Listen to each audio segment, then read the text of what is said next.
अष्टावक्र के साथ चलने के लिए तुम्हें अपने आप को पीछे छोड़ना पड़ता है। तुम अपने पूर्वाग्रह, अपनी मान्यताएं, अपनी पहचान साथ लेकर नहीं जा सकते। कृष्ण के साथ तुम अपने को ले जा सकते हो, तुम्हें बदलने की कोई ज़रूरत नहीं। कृष्ण के साथ तुम जैसे हो वैसे ही मौजूद रह सकते हो। लेकिन अष्टावक्र किसी को अपने कंधे पर हाथ भी नहीं रखने देते। यही कारण है कि गांधी, तिलक, अरविंद, विनोबा, किसी को भी अष्टावक्र में कोई दिलचस्पी नहीं रही। तिलक को देशभक्ति का ज्वार उठाना था, कर्म की आग जलानी थी, और कृष्ण की गीता उनके लिए सहयोगी बन जाती है, क्योंकि कृष्ण हर किसी को अपना कंधा देने को तैयार है। कोई भी आए, अपनी बंदूक उनके कंधे पर रख दे, गोली चला दे, कृष्ण राजी है। लेकिन अष्टावक्र किसी को अपना कंधा नहीं देते। उनके पीछे छिपने की कोई सुविधा नहीं है। इसलिए न गांधी की उत्सुकता, न तिलक की, न अरविंद की, न विनोबा की, क्योंकि वहां तुम कुछ थोप ही नहीं सकते। वहां राजनीति की कोई सुविधा नहीं है। अष्टावक्र राजनीतिक पुरुष नहीं है, ये बात समझ लेनी जरूरी है। उनका वक्तव्य खुले आकाश जैसा है, जिसमें कोई बादल ही नहीं। तुम कोई आकृति देख ही नहीं पाओगे। तुम्हें सब आकृतियां छोड़नी पड़ेंगी, तुम्हें निराकार होना पड़ेगा। अरूप के साथ संबंध जोड़ोगे तभी अष्टावक्र समझ में आएंगे, और इसके लिए कोई बौद्धिक व्याख्या काम नहीं आएगी। ध्यान की गहराई में उतरना ही पड़ेगा। अब चलिए अष्टावक्र के जन्म की कहानी की ओर, जो अपने आप में एक चौंकाने वाली, झकझोर देने वाली कथा है। अष्टावक्र के पिता बड़े पंडित थे, बड़े शास्त्रार्थी थे, विवाद में किसी से हारते नहीं थे। गर्भवती पत्नी के पास बैठकर वो रोज वेद का पाठ किया करते थे, और गर्भ में पल रहा बच्चा वो पाठ सुनता रहता था। एक दिन अचानक गर्भ से आवाज आई, रुकिए भी, ये सब बकवास है, इसमें ज्ञान कहाँ है? ये सिर्फ शब्दों का संग्रह है। शास्त्र में ज्ञान कहाँ? ज्ञान तो स्वयं में होता है। शब्द में सत्य कहाँ? सत्य तो स्वयं में होता है। पिता का अहंकार बुरी तरह आहत हुआ। एक तो पिता, फिर पंडित, और ऊपर से अभी पैदा भी नहीं हुआ बेटा उन्हें सिखाने की कोशिश कर रहा था।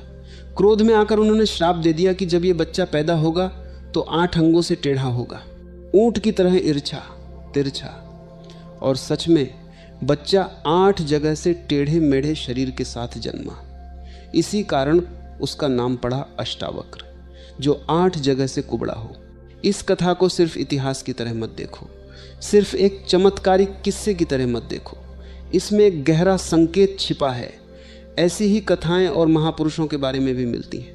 कहते हैं बुद्ध जब पैदा हुए तो खड़े खड़े पैदा हुए, जमीन पर गिरते ही उन्होंने 7 कदम चले, और 8वें कदम पर रुककर 4 आर्य सत्यों की घोषणा कर दी कि जीवन दुख है, दुख का कारण है, दुख से मुक्ति संभव है और मुक्ति का मार्ग भी है। लाओ त्से के बारे में कहा जाता है कि वो 80 साल के बूढ़े होकर पैदा हुए, क्योंकि उनके भीतर कुछ करने की, कुछ पाने की कोई वासना ही नहीं बची थी। इसलिए गर्भ से बाहर आने की भी कोई जल्दी नहीं थी। और जरथुस्त्र के बारे में कहा जाता है कि वो जन्म लेते ही खिलखिलाकर हंसे, क्योंकि उनका धर्म ही उत्सव का धर्म है, नाचते गाते परमात्मा तक पहुंचने का धर्म है। इन सब कथाओं में इतिहास मत खोजना। ये जरूरी नहीं कि ये वैसे ही हुआ हो जैसा कहा जाता है, लेकिन इन कथाओं में एक बहुत गहरा अर्थ छिपा है। ये कथाएं असल में उस व्यक्ति के पूरे जीवन का निचोड़ हैं, बीज रूप में। बुद्ध ने जीवन भर जो कहा उसका सार अष्टांगिक मार्ग है, और वो 7 कदम चलकर 8वें पर रुक गए। लाओ त्से ने जो जीवन भर सिखाया वो यही है कि अगर भीतर तीव्रता हो तो जो 80 साल में घटता है वो 1 पल में घट सकता है। ठीक वैसे ही अष्टावक्र की यह कथा बताती है कि जो ज्ञान आखिर में 12 साल की उम्र में इतनी स्पष्टता के साथ प्रकट हुआ, वह गहरे में पहले से ही मौजूद रहा होगा। बीज को देखकर भले ही फूल का अनुमान न लगे, लेकिन फूल बीज से ही निकलता है। जो आखिर में खिलता है वह शुरुआत में भी किसी न किसी रूप में छिपा रहा होगा, अन्यथा खिलता कहाँ से। अब आती है अष्टावक्र के जीवन की दूसरी बड़ी घटना, जो शायद उनके बारे में जानी जाने वाली सबसे महत्वपूर्ण घटना है। जब वो सिर्फ 12 साल के थे, राजा जनक ने एक विशाल शास्त्रार्थ का आयोजन किया। सम्राट जनक ने पूरे देश के पंडितों को निमंत्रण भेजा और राजमहल के द्वार पर 1000 गायें खड़ी कर दी। उन गायों के सींगों पर सोना मढ़वा दिया गया और उन पर हीरे जवाहरात लटका दिए गए। घोषणा हुई, जो भी इस शास्त्रार्थ में विजेता बनेगा वो इन गायों को हांग कर ले जाए। बड़ा भारी विवाद हुआ। अष्टावक्र के पिता भी उस विवाद में गए, और शुरुआत में वो सबसे जीतते चले गए, लेकिन शाम होते होते खबर आई कि वो वंदिन नाम के एक पंडित से हारने लगे हैं। यह खबर सुनकर 12 साल का अष्टावक्र खुद राजमहल की ओर दौड़ पड़ा। सभा अपनी आखिरी सबसे तनावपूर्ण घड़ी में थी। पिता की हार लगभग तय हो चुकी थी। अष्टावक्र दरबार में पहुंचा। उसका 8 अंगों से टेढ़ा मेढ़ा शरीर, उसका अजीब ढंग से चलना, यह देखकर महापंडितों से भरी पूरी सभा हंसने लगी। और हैरानी की बात, अष्टावक्र खुद भी खुलकर हंस पड़े। राजा जनक ने पूछा, बाकी सब क्यों हंस रहे हैं यह तो मैं समझ गया, लेकिन बेटे तू क्यों हंसा? अष्टावक्र ने जवाब दिया, मैं इसलिए हंस रहा हूं कि यहाँ चमारों की सभा में सत्य का निर्णय हो रहा है। इन्हें सिर्फ शरीर की चमड़ी दिखाई पड़ती है, भीतर बैठा हुआ चैतन्य नहीं। मुझसे ज़्यादा सीधा साधा इंसान खोजना मुश्किल है, मगर इन्हें वो दिखाई ही नहीं पड़ता। ये सिर्फ चमड़ी के पारखी हैं। राजन, मंदिर के टेढ़े होने से कहीं आकाश टेढ़ा होता है, घड़े के फूटे होने से कहीं आकाश फूटता है। मेरा शरीर टेढ़ा है, लेकिन मैं तो नहीं। ये जो भीतर बसा है इसकी तरफ तो देखो, इससे तुम सीधा साधा और कुछ खोज ही नहीं सकोगे। ये बड़ी चौंकाने वाली घोषणा थी। पूरी सभा में सन्नाटा छा गया। राजा जनक भीतर तक हिल गए। उस दिन तो कुछ कहते नहीं बना, लेकिन अगली सुबह जब सम्राट जनक घूमने निकले तो राह में अष्टावक्र दिखाई पड़ा। जनक घोड़े से उतरे, उसके चरणों में गिर पड़े, साष्टांग दंडवत किया और कहा, पधारिए राजमहल, मेरी जिज्ञासाओं का समाधान कीजिए। एक दिन पहले तक जिसे एक बालक कहकर वो हंस रहे थे, आज उसके चरणों में सिर रखते हुए उन्हें अपनी उम्र का भी ख्याल नहीं आया। राजमहल में 12 साल के अष्टावक्र को बड़े सम्मान के साथ स्वर्ण सिंहासन पर बिठाया गया और तब राजा जनक ने 3 सवाल पूछे। पहला, कथम ज्ञानम, ज्ञान कैसे होता है? दूसरा, कथम मुक्ति, मुक्ति कैसे मिलती है? और तीसरा, कथम वैराग्यम, वैराग्य कैसे आता है? हे प्रभु, मुझे समझाइए, मुझे जगाइए। यहीं से शुरू होती है अष्टावक्र गीता। इससे पहले कि हम जनक के इन सवालों के उत्तर तक पहुँचे, एक और कहानी जानना जरूरी है जो अष्टावक्र गीता की ताकत को बहुत गहराई से उजागर करती है। यह कहानी है रामकृष्ण परमहंस और स्वामी विवेकानंद की। जब युवा नरेंद्रनाथ रामकृष्ण के पास पहुंचे तब उनका नाम विवेकानंद नहीं था, वो सिर्फ नरेंद्रनाथ थे। वो अत्यंत विवादी थे, नास्तिक थे, घोर तर्कवादी थे, हर बात का प्रमाण मांगते थे। उन्होंने रामकृष्ण से पूछा, आपने परमात्मा को देखा है, उसका प्रमाण दीजिए। लेकिन कुछ चीज़ें ऐसी होती हैं जिनके लिए कोई प्रमाण नहीं होता। परमात्मा के लिए कोई प्रमाण नहीं है और प्रमाण की ज़रूरत भी नहीं। प्रेम के लिए कोई प्रमाण नहीं है, सौंदर्य के लिए कोई प्रमाण नहीं है। अगर कोई कहे कि यह दृश्य कितना सुंदर है और दूसरा कहे कि मुझे तो कुछ सुंदर नहीं दिखता, तो उसे सिद्ध कैसे करोगे? सौंदर्य के लिए सौंदर्य की आंख चाहिए और कोई उपाय नहीं। रामकृष्ण ने नरेंद्रनाथ की आंखों में झांका और उन्होंने इस युवक के भीतर एक बड़ी ही गहरी संभावना देखी।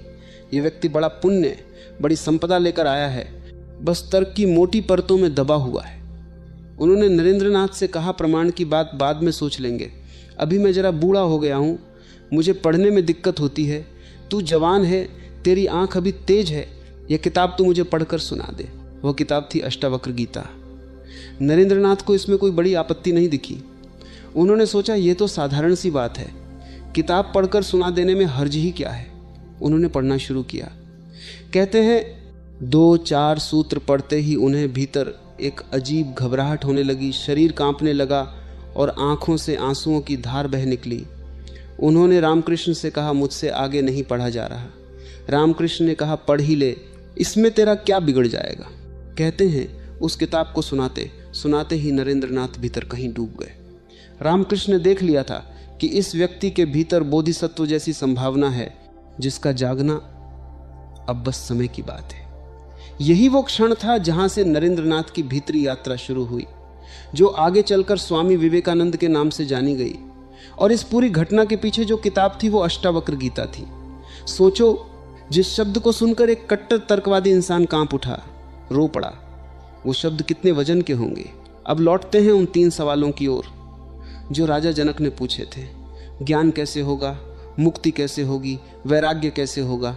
लेकिन इन सवालों के जवाब से पहले अष्टावक्र ने जरूर जनक की आंखों में गहराई से झांका होगा, क्योंकि किसी भी सच्चे गुरु का पहला काम यही है, ये समझना कि सवाल कहाँ से उठ रहा है, किस जगह से आ रहा है। ध्यान रखना, जो ज्ञान को उपलब्ध व्यक्ति होता है वो तुम्हारे प्रश्न का उत्तर नहीं देता, तुम्हें उत्तर देता है।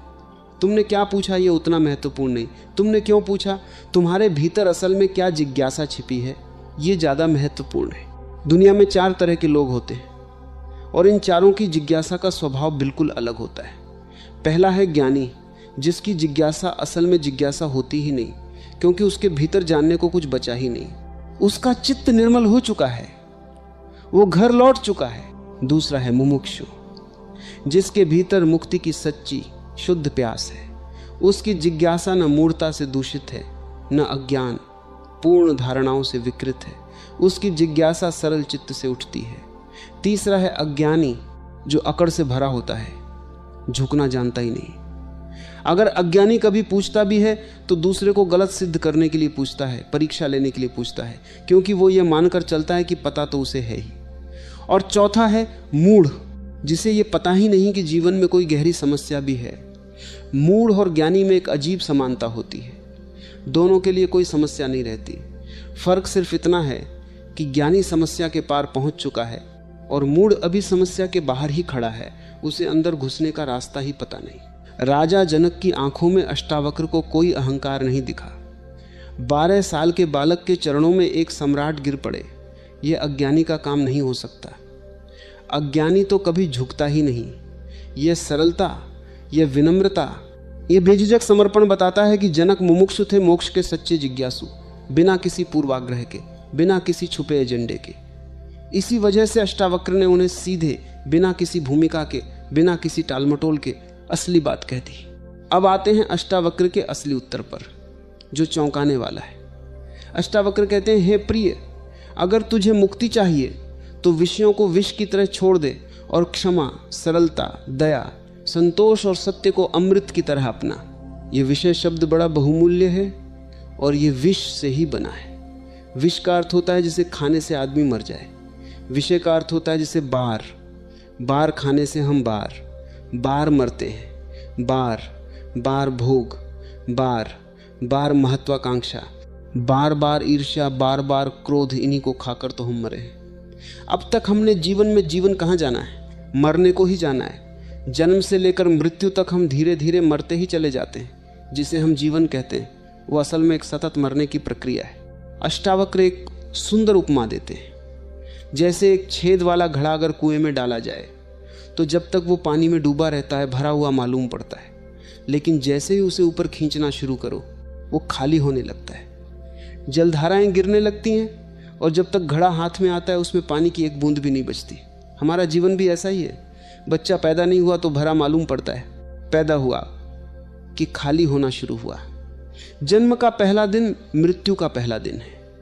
हम जिसे जन्मदिन कहते हैं उसे असल में मृत्यु दिन कहना ज़्यादा सच होगा, क्योंकि हर साल हम 1 साल और मर रहे होते हैं। अष्टावक्र कहते हैं ये विषय इसीलिए विश्वत हैं क्योंकि इन्हें खाकर हम सिर्फ मरते हैं, इनसे कभी असली जीवन नहीं मिलता। इसलिए हे प्रिय, अगर तुझे मुक्ति चाहिए तो विषयों को विष की तरह छोड़ और क्षमा, सरलता, दया, संतोष और सत्य को अमृत की तरह अपना।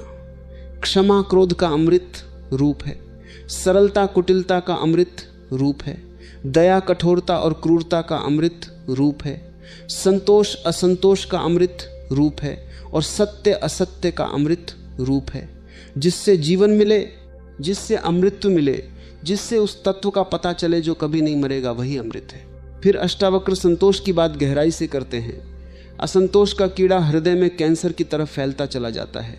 यह असंतोष कहीं बाहर से नहीं आता, यह हमारी ही चाह से पैदा होता है। तुमने जो भी चाहा वो किसी न किसी रूप में तुम्हें मिल ही गया है। तुमने दुख चाहा तो दुख मिल गया, सुख चाहा तो सुख मिल गया, गलत चाहा तो गलत मिल गया। तुम्हारी चाह ने ही तुम्हारे जीवन को रचा है। चाह बीज है और जीवन उसकी फसल है। कई बार ऐसा लगता है कि हमने तो कुछ और चाहा था, मिला कुछ और। लेकिन अगर गौर से देखो तो भूल चाहने में नहीं हुई, सिर्फ चाहने के लिए तुमने गलत शब्द चुन लिया था। जैसे तुमने सफलता चाही, मिली विफलता। लेकिन जिसने सफलता चाही उसने पहले ही भीतर विफलता को स्वीकार कर लिया था। वो भीतर से विफलता से डरा हुआ था, और जब वो सफलता चाहेगा तब विफलता का भाव भी और मजबूत होता जाएगा। एक दिन वही भाव प्रकट हो जाता है और तब लगता है कि सफलता तो चाहिए थी, विफलता क्यों मिल गई। यही नियम सम्मान पर भी लागू होता है। जिसे तुम सम्मान कहकर बाहर खोजते हो वो दरअसल तुम्हारे भीतर के अपमान की निशानी है। जो खुद को भीतर से सम्मानित महसूस नहीं करता वही दूसरों से सम्मान मांगता है, वही दूसरों के सामने सिंहासन और झंडे चाहता है।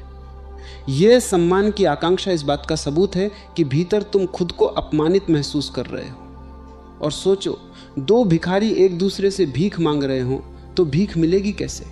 तुम जिनसे सम्मान मांग रहे हो वो खुद भी सम्मान के भिखारी हैं। इसीलिए संतोष का अर्थ कोई त्याग नहीं है, कोई जबरदस्ती की शांति नहीं है। संतोष का अर्थ है बस आंख खोल कर देख लेना कि जो तुम्हारे पास पहले से है वो तुम्हारी ज़रूरत से कहीं ज़्यादा है। परमात्मा ने तुम्हें पैदा करके ही सम्मान दे दिया है।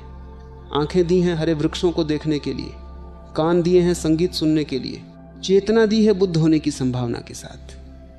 अब और किस प्रमाण पत्र की तलाश है? तुम भिखारी की तरह उनसे प्रमाण पत्र मांग रहे हो जो खुद तुमसे प्रमाण पत्र मांग रहे हैं। अब आता है अष्टावक्र गीता का सबसे महत्वपूर्ण, सबसे केंद्रीय सूत्र, साक्षी भाव।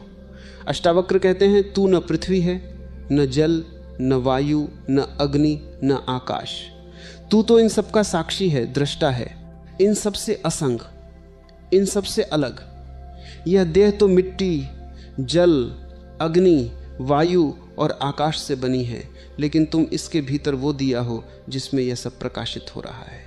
बचपन आया और गया, जवानी आई और गई, बुढ़ापा आ रहा है और जाएगा, लेकिन जिसने इन सबको देखा वो हमेशा वहीं रहा।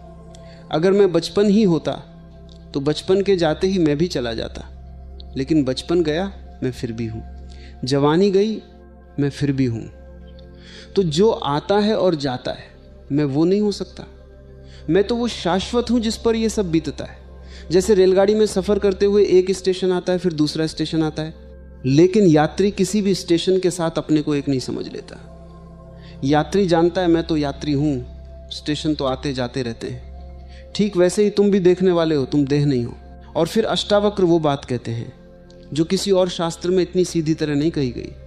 वो कहते हैं, अगर तू देह को अपने से अलग करके चैतन्य में टिक जाए तो तू अभी इसी क्षण सुखी, शांत और मुक्त हो जाएगा। यहाँ कोई भूमिका नहीं, कोई धीरे धीरे की बात नहीं। पतंजलि इतनी हिम्मत से नहीं कहते। पतंजलि कहते हैं अभ्यास करो, यम नियम साधो, आसन प्राणायाम करो, जन्मों जन्मों लगेंगे तब सिद्धि मिलेगी।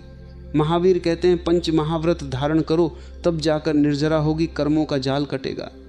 लेकिन अष्टावक्र बुद्ध की तरह 7 कदम भी नहीं चलते। अष्टावक्र तो पहला कदम ही समाधि का उठाते हैं। अष्टावक्र आगे कहते हैं, तू ब्राह्मण नहीं है, क्षत्रिय नहीं, शूद्र नहीं, तू किसी आश्रम का भी नहीं है, न ब्रह्मचर्य आश्रम का, न गृहस्थ आश्रम का, न वानप्रस्थ का, न सन्यास का। ये सब ऊपर के आरोपण हैं, ये सब समाज और राजनीति का खेल है। तू तो सिर्फ साक्षी चैतन्य है। सोचो, ऐसा शास्त्र कोई संप्रदाय कैसे अपना बना सकता है? न हिंदू इसे अपने मंदिर में रख सके, क्योंकि यह वर्ण और आश्रम की पूरी व्यवस्था को ही नकार देता है। अगर अष्टावक्र के समय मुसलमान या ईसाई भी होते तो वो भी यही कहते, न तू हिंदू है, न मुसलमान, न ईसाई, तू तो सिर्फ चैतन्य है। यह शास्त्र किसी पहचान को बचने नहीं देता, इसलिए इसका कोई दावेदार नहीं बन पाया, इसलिए इस पर कोई मंदिर नहीं बना, इसलिए इस पर हजारों टीकाएं नहीं लिखी गई। अब बात करते हैं उस सबसे साहसिक घोषणा की जो इस पूरे शास्त्र की आत्मा है। मुक्ति इसी क्षण संभव है। अष्टावक्र कहते हैं, यह घटना भविष्य में नहीं घटती, यह या तो अभी घटती है या कभी नहीं घटती, क्योंकि अभी के अलावा कोई समय है ही नहीं। भविष्य जब भी आएगा वो हमेशा अभी की तरह ही आएगा। तो जो भी ज्ञान को उपलब्ध हुए हैं अभी उपलब्ध हुए हैं। कभी पर टालना मन की एक चालाकी है। मन कहता है थोड़ी तैयारी तो कर लूँ, थोड़ा और पढ़ लूँ, थोड़ी और साधना कर लूँ, फिर मुक्त हो जाऊँगा। लेकिन कभी पर टाला हुआ काम सदा के लिए टल जाता है, कभी आता ही नहीं। ये बात सुनकर मन तुरंत सवाल उठाता है, इतनी जल्दी कैसे हो सकता है? कोई भी काम बिना तैयारी के तो नहीं होता। डॉक्टरेट करने में वर्षों लगते हैं, दुकान खोलने में महीनों लगते हैं, ग्राहक खोजने पड़ते हैं, सामान जुटाना पड़ता है। यह बात सही है, अष्टावक्र भी ये जानते हैं। लेकिन वो कहते हैं परमात्मा कोई दुकान नहीं, कोई डिग्री नहीं, परमात्मा क्रम से नहीं घटता, परमात्मा घट ही चुका है, बस तुम्हारी नज़र उस पर नहीं पड़ी है। सूरज निकल ही चुका है। सूरज तुम्हारी आंख खोलने का इंतजार नहीं करता। प्रकाश सब तरफ फैला हुआ है, बस आंख खोलने की देर है। और आंख खोलने में जितना समय लगता है उतना समय भी मुक्ति को पाने में नहीं लगता। और फिर अष्टावक्र वह वाक्य कहते हैं जो इस पूरे शास्त्र का सार बन जाता है। वो कहते हैं, धर्म और अधर्म, सुख और दुख, ये सब मन के खेल हैं, तेरे नहीं। तू ना कुछ करता है न कुछ भोगता है, तू सदा से मुक्त है। मुक्ति कोई ऐसी चीज नहीं जो तुझे पानी है, ये तो तेरा स्वभाव है। जैसे पानी की गीलापन उसका स्वभाव है, जैसे आग की गर्मी उसका स्वभाव है। मुक्ति कोई घटना नहीं है जो तुम्हें घटानी है। मुक्ति तो तुम्हारे होने में पहले से ही घटी हुई है। इस अस्तित्व का रोम रोम मुक्ति से ही बना है। स्वतंत्रता ही वो धातु है जिससे यह सारा अस्तित्व निर्मित है। अब एक और गहरी बात समझनी जरूरी है जो अष्टावक्र गीता को बाकी सब शास्त्रों से अलग खड़ा करती है।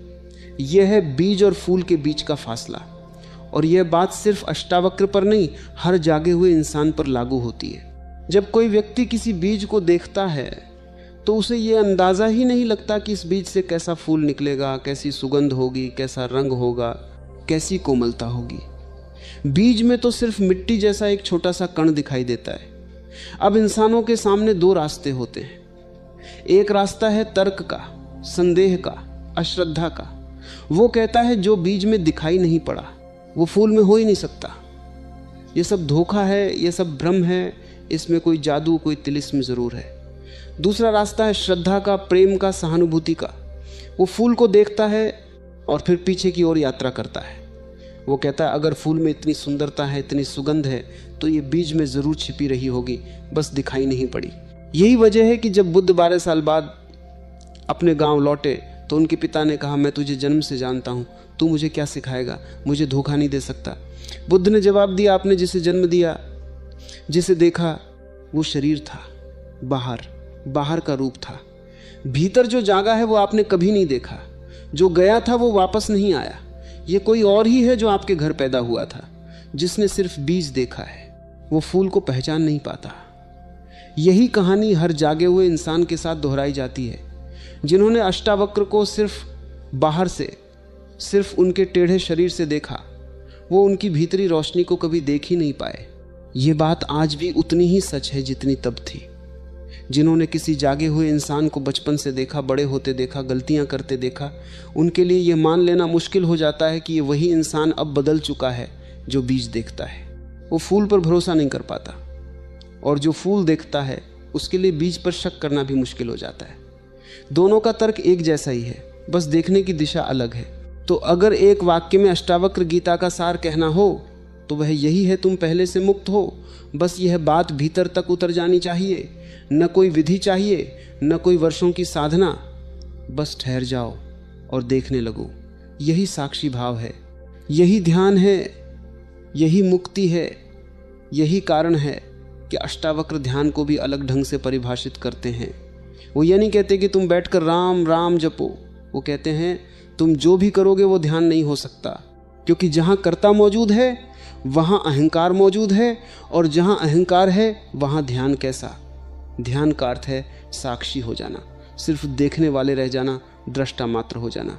दृष्टा मात्र हो जाने में ही दर्शन है, दृष्टा मात्र हो जाने में ही ध्यान है, दृष्टा मात्र हो जाने में ही ज्ञान है। और यहाँ अष्टावक्र एक और अनूठी बात कहते हैं जो किसी भी साधक के लिए राहत भरी हो सकती है। अष्टावक्र कहते हैं इसमें करने को कुछ भी नहीं है, इसलिए तुम विश्राम से सुन सकते हो।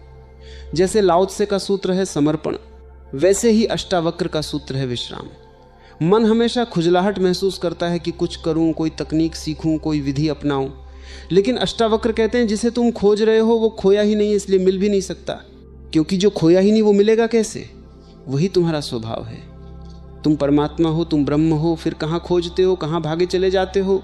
रुको, ठहरो।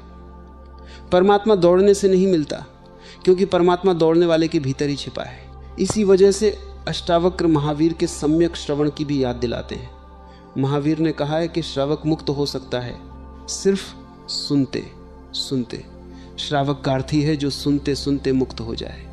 साधु का अर्थ है जो सुनकर मुक्त नहीं हो सका, इसलिए उसे कुछ करना पड़ा। यह तुलना थोड़ी कठिन लग सकती है, लेकिन इसमें एक गहरा संकेत है। अगर भीतर सच में जागने की प्यास हो तो सिर्फ शब्दों को सुनते भी भीतर कुछ खुल सकता है। शब्द भी अगर तुम्हारे भीतर ठीक से उतर जाएं तो वो तुम्हारी सोई हुई आत्मा को जगाने लगते हैं। अब समझते हैं अष्टावक्र की एक और बहुत जरूरी सीख, जो आज के समय में और भी प्रासंगिक हो जाती है। यह है निंदा और आलोचना से निपटने का ढंग। दुनिया हमेशा वैसे लोगों की आलोचना करती है जो भीड़ से अलग रास्ता चुनते हैं। जिसने भी सत्य की तरफ कदम बढ़ाया उसे हमेशा संदेह और तंज का सामना करना पड़ा है।